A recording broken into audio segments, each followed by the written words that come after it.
Жексенбі күні АКШ пен Иран үшінші түн қатарынан шабуылдарын тоқтатты. Екі тарап бейбіт келіссөздерге тағы бір мүмкіндік беріп отыр. Бұған дейін 2 аптаға жуық жалғасқан шабуылдар бейбіт келісімді бұзуға аз қалған еді.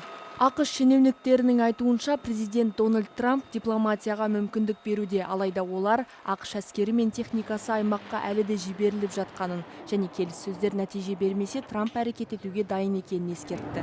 Вашингтон Иранды Ормуз бұғазындағы коммерциялық кемелерге шабуыл жасады деп айыптағаннан кейін қақтығыс қайта күшейді. АКШ бұл әрекет маусым айының ортасында жасалған келісімді бұзды деп санайды.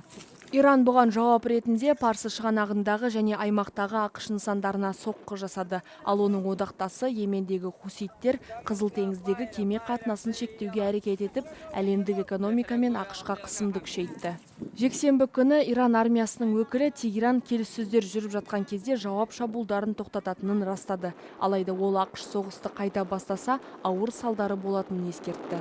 Сонымен қатар Тегеран мен Киев арасындағы дипломатиялық шиеленіс күшейді. Бұған бірнеше күн бұрын Ресейге бағытталған Иран кемесіне жасалған шабуыл себеп болды. Украина бұл кемеде Ресейдің Украинаға қарсы шабуылдарында қолданатын әскери жүк болғанын мәлімдеді.